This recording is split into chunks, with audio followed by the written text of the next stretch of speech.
नमस्कार, बहुत स्वागत है आपका एफएम न्यूज पर। मेरा नाम है अंकुर पांडे और आज हम बात कर रहे हैं इस्केमिक स्ट्रोक को लेकर। दरअसल इस्केमिक स्ट्रोक को लेकर हाल ही में जारी किए गए वैश्विक आंकड़े डराने वाले सामने आए। अगर एक रिपोर्ट की बात करें तो रिपोर्ट के मुताबिक दुनिया भर में जहां साल 1990 में इससे मरने वालों की संख्या औसत 20 लाख थी, तो वह साल 2019 में यही संख्या बढ़कर 3 मिलियन यानी कि 30 लाख से अधिक हो गई है। और यही वजह है कि आज हम इस पर बात कर रहे हैं। वहीं अगर बात करें विशेषज्ञों की, तो इस्केमिक स्ट्रोक ने विशेषज्ञों की भी चिंता बढ़ा दी है। 2030 तक इसके बढ़कर 50 लाख ये आंकड़ा पहुंचने की उम्मीद जताई जा रही है। यहां आपको हम बता दें कि इस्केमिक स्ट्रोक मस्तिष्क में रक्त के प्रवाह में रुकावट के कारण होने वाली दिक्कत है और यह स्ट्रोक का सबसे आम प्रकार है।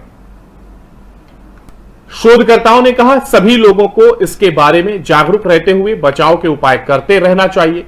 जिस तरह से लोगों की लाइफस्टाइल खराब होती जा रही है, यह जानलेवा समस्या साल दर साल बढ़ती हुई देखी जा रही है।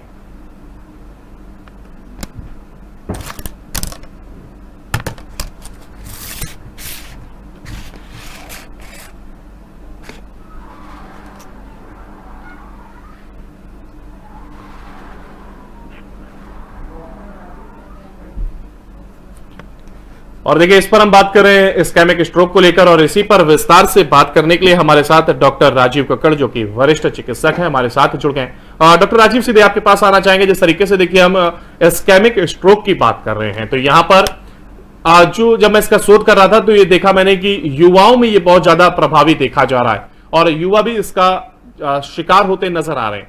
ऐसे में क्या इसके रोकथाम और क्या उपाय होने चाहिए जिससे इसको खतरे को कम किया जा सकता है? इससे पहले तो ये आपसे जानना चाह रहे हैं।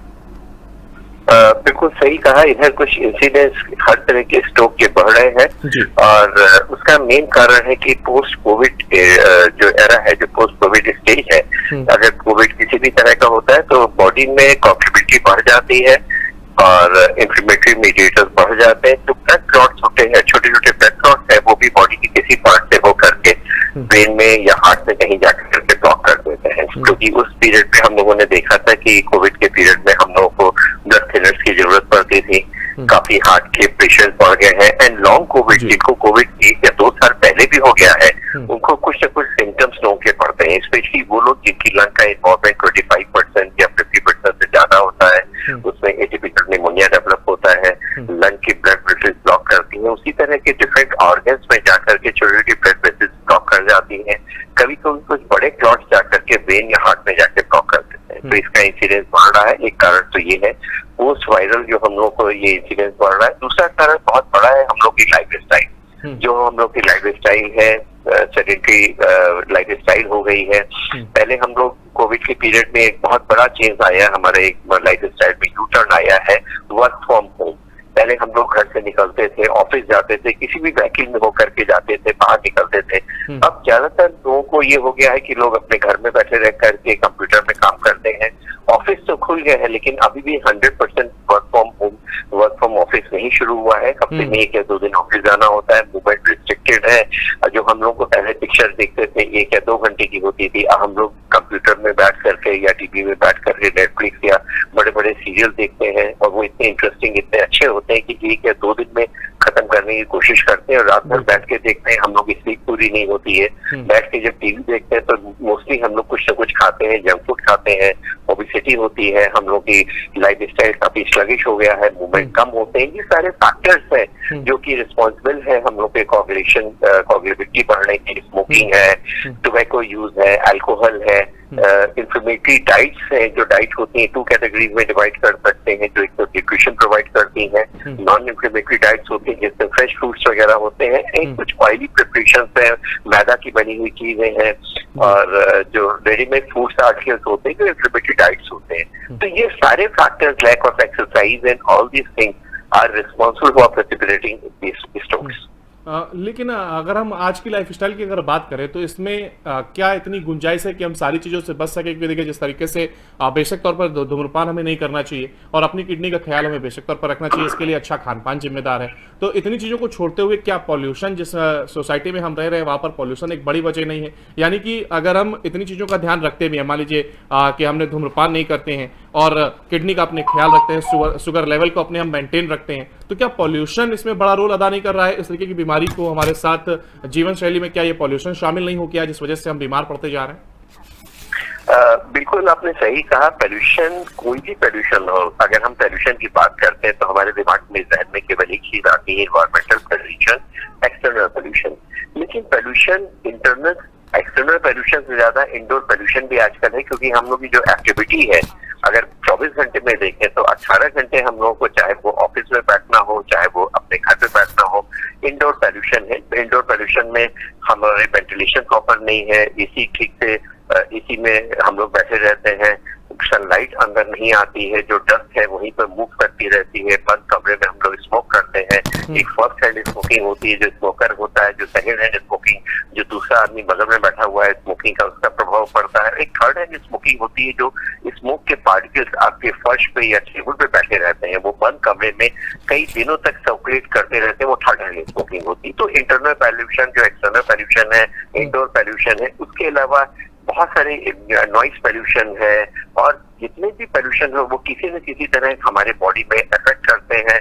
हमारा स्क्रीन टाइम ज्यादा हो गया है, हमारी एजिटेबिलिटी बढ़ गई है, तो यही सारे फैक्टर्स होते हैं जो कि हमारे किसी भी स्ट्रोक में करने के लिए एक रिस्पॉन्सिबल चीजें होती हैं जी, यहाँ पर वो खुल करके पसीना बहा पाए। राजीव कक्कड़ जी हमारे साथ बने हुए हैं। राजीव जी, आपके पास आना चाह रहा हूं। और देखिए, आपसे जब मैंने आंसर लिया तो आपने कोविड का जिक्र किया है, वहां पर एक सवाल उठता है कि क्या कोविड का जिक्र, क्योंकि जब भी हम किसी बीमारी की बात करते हैं तो कहीं ना कहीं हम घूमकर कोविड पर जरूर आ जाते हैं, तो क्या कोई ऐसा गहरा इंपैक्ट कोविड ने हम पर छोड़ा है कि उसको ध्यान में रखते हुए ही हमें अभी आगे बढ़ना है और उसको ध्यान में रखते हुए अपनी जीवन शैली को और बेहतर करते जाना है? राजीव जी, राजीव जी, क्या आप हमें सुन पा रहे हैं?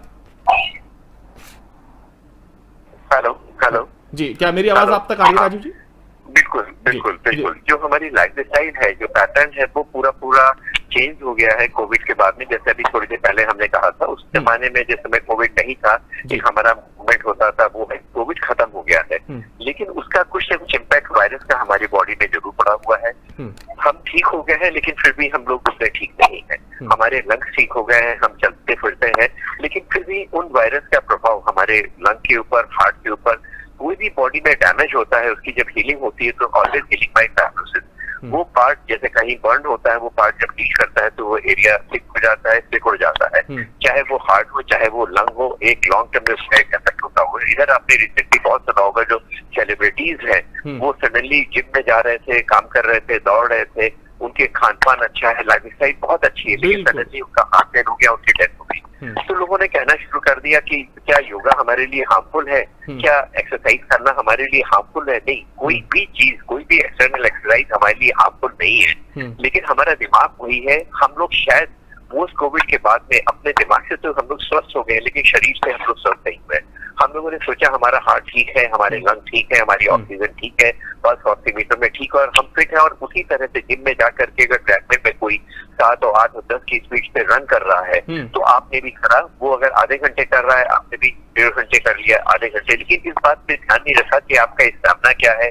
आपको 2 साल पहले या 1 साल पहले कोविड हो गया है, बॉडी आपकी कम्प्रोमाइज है, हार्ट उतना तंदुरुस्त नहीं है, लंग उतना तंदुरुस्त नहीं है, बॉडी में इन्फ्लेमेटरी मीडिएटर्स अभी भी है, वो लॉन्ग कोविड का इफेक्ट अभी भी बॉडी में है, आपका स्लीप पैटर्न काफी डिस्टर्ब है, वर्क फ्रॉम होम है। उसके बाद से सडनली जैसे एक्सरसाइज करनी शुरू करी, एकदम से हार्ट ने काम करना बंद कर दिया, सडनली हार्ट रेट बढ़ गया, हार्ट फेलियर हो गया। तो बहुत जरूरी है कि कोविड खत्म होने के बाद में या कोई भी बीमारी खत्म होने के बाद में आपको एक रेगुलर मेडिकल चेकअप की जरूरत है, डॉक्टर्स की जांच की जरूरत है, अपना स्टैमिना देखने की जरूरत है। आप जितनी कैपेसिटी है उसको एक दिन में उसको पूरा न करा करके डिफरेंट स्टेजेस में, अगर आपकी 10 यूनिट कैपेसिटी है आप 7 यूनिट तक एक्सरसाइज करिए एंड स्लोली स्लोली उसको बढ़ाने की जरूरत है। ये कोई कॉम्पिटिशन नहीं है, आपको ओलंपिक में नहीं है कि एक बार में हम सब कुछ अचीव कर लें। तो अगर अपने हेल्थ के ऊपर ध्यान रखेंगे तो जरूर इसका इफेक्ट पड़ेगा। दूसरी जो सबसे महत्वपूर्ण चीज है वो आपकी नींद है। 8 घंटे एक वयस्क को 8 घंटे सोना चाहिए, लेकिन आजकल जो लाइफ स्टाइल है, जैसा कि अभी हम लोगों ने डिस्कस करा, लाइफ स्टाइल है जो हम लोग का वर्किंग हैबिट है, अक्सर वर्क फ्रॉम होम हो रहा है तो दिन में भी थोड़ी देर आपने सो लिया, रात को 12-1 बिल्कुल, और शायद कई लोगों को समस्या यही होती है और आपके पास भी ऐसी कंप्लेन आती होगी कि उन्हें नींद ना आने की समस्या है, और ये आजकल आम बात हो चली है। जी, नींद ना आना होना एक बीमारी और फोर्सफुली नींद ना सोना आपकी हैबिट। अगर आपकी हैबिट है, अगर आप 7 या 8 घंटे नहीं सोते हैं तो नींद कोई लग्जरी नहीं है, नींद आपकी बॉडी के लिए नेसेसिटी है। नींद में शायद आपको नहीं मालूम है 1 या 2 घंटे की अगर आप स्लीप कहीं लेते हैं, 2 घंटे पर डे भी कम सोते हैं, तो 7 डेज में आप 2-2 घंटे पर डे को जोड़ दीजिए, वो आप स्लीप डिप्राइव हो गए। वो आप सैटरडे संडे, जैसे लोग कहते हैं सैटरडे संडे हम नींद पूरी कर लेंगे, ये पॉसिबल नहीं है। कोई भी आदमी उस दिन की नींद पूरी करता है। अगर आप 1-2 दिन 4 दिन अगर आप कम सोते हैं तो आप अपने आप देखिए आपका नेक्स्ट डे आपका मूड खराब हो गया, आपको कोल्ड हो गया है, आपकी इम्यूनिटी कम हो गई, आपकी इरिटेबिलिटी बढ़ गई है, आपकी क्रिएटिविटी बढ़ गई है, आप लो फील करने लगे हैं। जो बहुत समय कम सोते हैं, बहुत रेयरली कुछ लोगों को छोड़ दीजिए, जैसे प्राइम मिनिस्टर साहब है, ये है, तो ये लोग कम सोकर भी काम करते हैं। इसकी ज्यादातर लोगों के लिए नहीं सो कर पाते हैं और उनको कुछ न कुछ हेल्थ इश्यूज हो जाते हैं। तो कम सोना, लाइफ स्टाइल, आपकी डाइट, आपकी सेडेंटरी हैबिट्स, आपका प्रॉपर मेडिकल के लिए ना जाना, ये सारी चीजें हैं जो कि इन सब चीजों को प्रेसिपिटेट करते हैं। गाड़ी और स्कूटर को तो आप 3 महीने के बाद सर्विस के लिए ले जाते हैं। आपकी बॉडी एक ऐसी है जिसको आप तब तक चलाए जाते हैं जब तक वो पूरी तरह बंद ना हो जाए। ये सारे फैक्टर्स हैं, अगर आप उसको थोड़ा सा अपने हेल्थ के ऊपर ध्यान रखें, क्योंकि नेचर ने हमें हेल्दी रहने के लिए बनाया है। बाकी जो भी डिजीज है वो हमारी खुद की क्रिएट करी हुई है। तो अगर आपको अपने थोड़ी समय के लिए आप तो हेल्दी रह सकते हैं, अपने आप को अगर आप रिसेट कर सकते हैं अपनी बॉडी को, तो शायद आप बहुत समय तक जिंदा रह सकते हैं और हेल्दी रह सकते हैं। तो देखिए आपके पास है, क्योंकि हम आहार पे बात कर रहे हैं। राजीव जी, मेरा सवाल आपसे है कि आहार की अगर हम बात करें तो इंस्टेंट फूड, जैसा मैंने कहा कि आज की डिमांड हो चुकी है लोगों के लिए, और खासतौर से अगर युवा पीढ़ी में इंस्टेंट फूड या कहें या चाइनीज फूड हम बात करें तो ये बढ़ चले हैं। जंक फूड की हम बात करें तो ये युवा पीढ़ी ज्यादा इसको पसंद कर रही है। तो ऐसे में कौन से फूड आप रिकमेंड करेंगे बच्चों के लिए, जो हालांकि आसानी से उपलब्ध भी हैं और हेल्दी फूड में भी आते हैं? जी बिल्कुल, राजीव जी आंसर मैं चाह रहा था। बिल्कुल, जैसा कि अगर हम बात करें फूड को हम 2 कैटेगरी डिवाइड कर सकते हैं।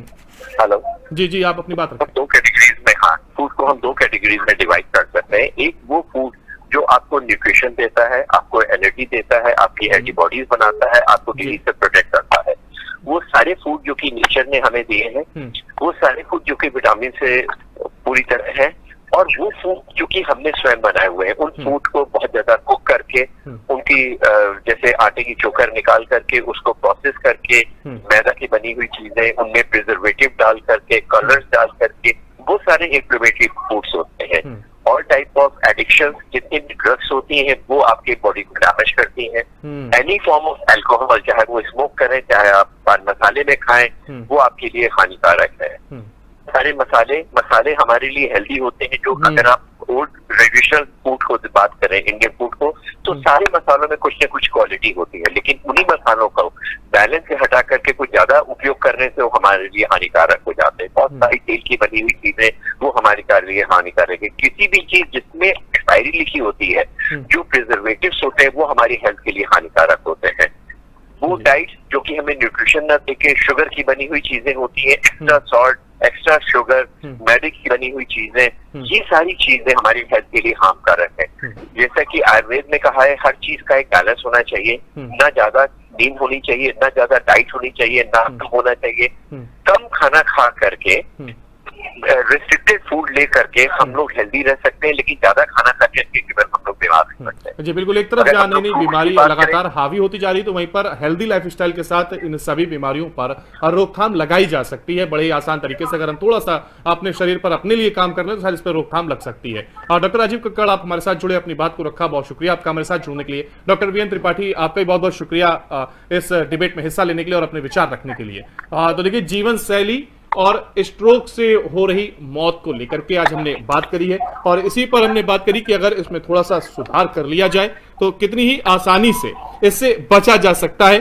और अगर हम अपने खान पान को सही कर लें, अपने व्यवहार को सही कर लें, और 1-3-8 का फॉर्मूला भी हमने जाना, जहां पर 1 घंटे आपको पसीना बहाना है, 3 अच्छे मील आपको लेने हैं जो कि हेल्दी डाइट आपकी हो, और 8 घंटे की नींद लेना बहुत आवश्यक है, जिससे आपका शरीर एक तरीके से, अगर हम काम करते करते जो एग्जॉस्ट फील करने लगते हैं तो एक बार वो रिफिलिंग का काम करता है और अगले दिन की एनर्जी हमें इससे मिलती है। इसलिए हमें 8 घंटे की नींद लेनी है। यानी अगर हम 1-3-8 के फॉर्मूले पे काम करते हैं तो जो ये बीमारियां लगातार हम पर हावी होती जा रही हैं, उन्हीं में से एक जिस पर हमने बात करी आज इस्केमिक स्ट्रोक को लेकर के, तो इन बीमारियों से बचा जा सकता है। यानी अगर थोड़ा सा हम अपने ऊपर ध्यान दे लें, अपने ऊपर समय व्यतीत करें, और अगर इस पर हम ध्यान रखेंगे तो बेशक तौर पर इन बीमारियों पर लगाम लगाई जा सकती है। फिलहाल इस कार्यक्रम में इतना ही। बाकी की तमाम अपडेट के लिए आप लगातार बने रहिए एफएम न्यूज के साथ। नमस्कार।